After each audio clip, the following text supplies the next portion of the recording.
आणि भगिनींनो, ठिबकच्या ज्या नळ्या आहेत त्या पसरवणं आणि गोळा करणं हे सध्या फार कष्टाचं काम बनलेलं आहे आणि ते कष्ट कमी करण्यासाठीच आम्ही एक यंत्र खरेदी केलेलं आहे, जे की ठिबकच्या नळ्या आपल्याला गोळा करण्यासाठी मदत होते, पसरवण्यासाठी सुद्धा त्याची तितकीच चांगली मदत होते। तर पाठीमागं पण मी या यंत्राविषयी व्हिडिओ बनवलेला होता आणि तो खूप शेतकरी बंधूंना आवडला देखील। परंतु जे शेतकरी बंधू सध्या आपल्या चॅनलवरती आपल्यासोबत नवीन जोडले गेलेले आहेत त्यांच्यासाठी खास आज मी हा व्हिडिओ पुन्हा एकदा काढते आहे, कारण ज्यावेळेस आमचं रेड नेपियर कट केलं आम्ही पूर्ण कुट्टी करण्यासाठी, तर ते पूर्ण ड्रीप वरती होतं आणि त्याचं ड्रीप जे आहे ते आम्ही मशीननी गोळा करून ठेवलेलं होतं आणि आता पाऊस पडायला सुरुवात झाली आहे आणि गोळा केलेलं जे ड्रीप आहे ते आम्ही आता पुन्हा पसरून देत आहोत। तर ते पसरवताना त्या यंत्राच्या साहाय्याने किती छान आणि चांगली मदत होते।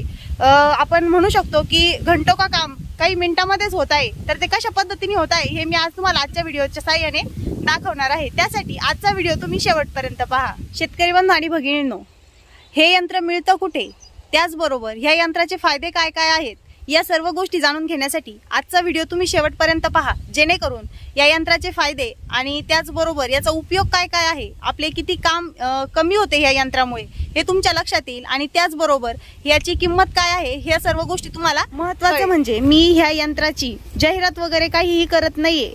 हा खूप शेतकरी बंधूंना गैरसमज होईल नाही तर की मी ह्या यंत्राची जाहिरात करत आहे, तर नाही। हे यंत्र मला खूप कामाचं वाटलं, कारण ज्यावेळेस हे यंत्र आमच्याकडे नव्हतं त्यावेळेस नळ्या पसरवणं गोळा करणं हे खूप कष्टाचं काम झालेलं होतं। आम्हाला खूप म्हणजे भरपूर कष्ट घ्यावे लागायचे नळ्या गोळा करण्यासाठी। त्याचबरोबर नळ्यांची नुकसान पण व्हायची, येड्यावाकड्या नळ्या गोळा केल्यानंतर त्या नळ्या लिकेज व्हायच्या, खराब व्हायच्या, त्यांना कुठे पण घड्या पडायच्या आणि खूप म्हणजे माणसांची पण चिडचिड व्हायची, मानसिकता जी आहे ती पूर्ण ढासळून जायची। कारण गुंता जर झाला नळ्यांमध्ये तर तो निघत नाही, एकदा जर नळीमध्ये गुंता झाला तर।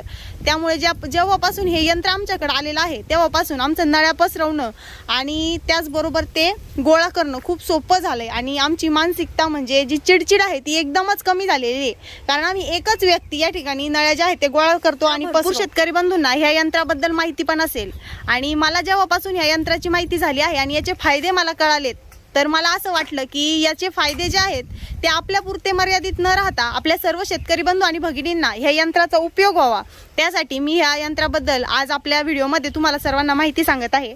म्हणजे माझी ही इच्छा आहे की आम्ही जो मानसिक त्रास आणि कष्ट जे सहन केले आहेत ते माझ्या शेतकरी बंधू आणि भगिनींना ड्रीप गोळा करण्याच्या बाबतीत तरी सहन करावे लागू नये, त्यासाठी मी खास हा व्हिडिओ बनवत आहे। नमस्कार शेतकरी बंधू आणि भगिनींनो, तुम्ही जर चॅनलवरती नवीन असाल तर सर्वप्रथम चॅनलला सबस्क्राईब करा आणि बेल आयकॉनवरती क्लिक करा, जेणेकरून आपल्या नवीन व्हिडिओची नोटिफिकेशन तुम्हाला मिळत राहील। हे पहा, हे आहे ते यंत्र।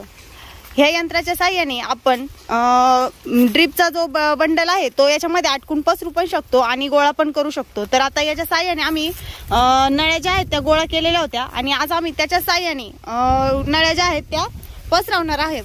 तर नळ्या गोळा करताना आम्ही त्याचे बंडल गोळा केलेले होते। तर या ठिकाणी तुम्ही पहा, एकच व्यक्ती कशा पद्धतीने एकच माणूस ड्रीपच्या नळ्या ज्या आहेत त्या गोळा करू शकतो किंवा पसरू शकतो। हे पहा, अशा पद्धतीने आपल्याला त्या यंत्रामध्ये नळ्याचा बंडल जो आहे तो फिट करून घ्यायचा आहे। त्याला एक चावी असते खाली, ती पहा अशा प्रकारे।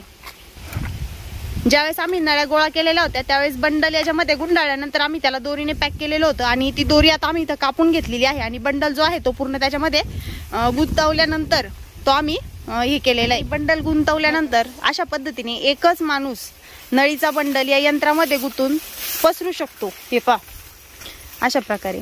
तर ज्यावेळेस हे यंत्र आमच्याकडे नव्हतं त्यावेळेस नळ्या पसरवणं हा खूप मोठा प्रश्न आमच्या पुढे निर्माण व्हायचा। आपण ड्रीपचा बंडल नवीन आणतो तर त्यावेळेस तो पांगवणं म्हणजे पसरवणं फार सोपं असतं, कारण त्यात गुंता नसतो आणि तो व्यवस्थित सेट केलेला असतो गोल गोल। पण ज्यावेळेस त्याच पसरवलेल्या नळ्या आपल्याला गोळा करायच्या असतात तर त्या व्यवस्थितपणे हाताने गोळा होत नाहीत, कारण त्याच्यामध्ये गुंता होतो, आपण हाताने गोळा करतो तो, तर त्याच्यामध्ये गाठणी पण बसतात आणि तो येडावाकडा गुंडाळलेला बंडल ज्यावेळेस आपण पसरवतो तर त्यावेळेस त्यामध्ये झालेला गुंता इतका असतो की पूर्ण आपल्याला जर 10 गुंठ्याचा ड्रीप बसवायचं म्हटलं तर आपल्याला मिनिमम 2 ते 3 दिवस लागतात। पण आम्ही जेव्हापासून हे यंत्र खरेदी केलेलं आहे तेव्हापासून आमचं 10 गुंठ्याचं जे ड्रीप पसरवणं आहे किंवा गोळा करणं आहे ते आमचं एक जास्तीत जास्त तासाचं काम झालेलं आहे। या नळी गोळा करण्याच्या यंत्रामुळे काम इतकं सोपं झालंय। आता तुम्ही इथं पाहू शकता, या यंत्राजवळ कुणीही उभं नाहीये, एक माणूस सुद्धा एकटा नळ्या पसरू शकतो, त्याच पद्धतीने गोळा पण करू शकतो।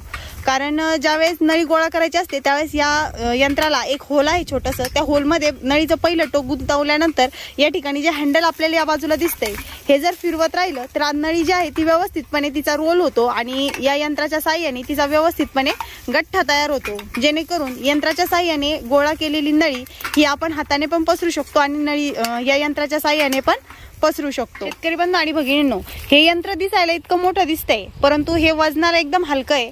हे आपण एक व्यक्ती सुद्धा उचलून एका ठिकाणावरून दुसऱ्या ठिकाणी घेऊन जाऊ शकतो, कारण त्याचे हे जे पाते आहेत हे पत्र्याचे आहेत आणि हा जो हे फक्त जी रिंग आहे ती फक्त थोडीशी हेवी आहे, याचं स्टँड पण हेवी आहे थोडंसं, कारण ते उभं राहिलं पाहिजे, नाहीतर आपण एक व्यक्ती सुद्धा याला एका ठिकाणी उचलून दुसऱ्या ठिकाणी नेऊ शकतो। हे पहा, अशा पद्धतीने एकदम हलका आहे ते, आपण एका ठिकाणाहून त्याला सहजपणे दुसऱ्या ठिकाणी उचलून ठेवू शकतो। त्याच्यामुळे त्याला उचलण्यासाठी सुद्धा दोन किंवा तीन माणसांची गरज नाहीये, एकच व्यक्ती त्याला उचलून एका ठिकाणाहून दुसऱ्या ठिकाणी ठेवू शकतो। त्याच पद्धतीने नळ्या पसरू आणि गोळा पण करू शकतो। शेतकरी बंधू आणि भगिनींनो, महत्त्वाचा प्रश्न म्हणजे सर्व शेतकरी बंधूंना आता पडला असेल की हे यंत्र नेमकं मिळतं कुठं आणि याची किंमत काय आहे। तर हे यंत्र जे आहे ते आपल्याला ड्रीप इरिगेशनचं जे दुकान आहे, म्हणजे ज्या ठिकाणी आपल्याला ठिबकच्या नळ्या विकत मिळतात त्या ठिकाणी, त्या दुकानामध्ये तुम्हाला हे यंत्र सहजच मिळून जाईल आणि याची किंमत जी आहे ती मी तुम्हाला आता या ठिकाणी सांगत नाहीये, कारण प्रत्येक गोष्टीची किंमत जी आहे ती त्याच्या कच्च्या मालावरती आधारित असते आणि त्यामुळे ती दिवसेंदिवस बदलत असते, कमी किंवा जास्त। आणि त्यामुळे मी या ठिकाणी या व्हिडिओमध्ये तुम्हाला या यंत्राची किंमत जी आहे ती सांगणार नाहीये। तुम्ही जर तुमच्या गावामध्ये किंवा तालुक्याच्या ठिकाणी जर ड्रीप इरिगेशनच्या दुकानामध्ये जर गेलात तर त्या ठिकाणी तुम्हाला हे यंत्र जे आहे ते सहज उपलब्ध होऊन जाईल आणि त्या ठिकाणी तुम्हाला त्याची किंमत पण कळून जाईल। तर शेतकरी बंधू आणि भगिनींनो, या यंत्राचे फायदे तुम्हाला कसे वाटले, त्याचबरोबर या यंत्राचं काम कसं वाटलं तुम्हाला मला कमेंटमध्ये नक्की सांगा। त्याचबरोबर आजचा व्हिडिओ जर तुम्हाला आवडला असेल तर लाईक, कमेंट्स आणि शेअर करायला विसरू नका। धन्यवाद।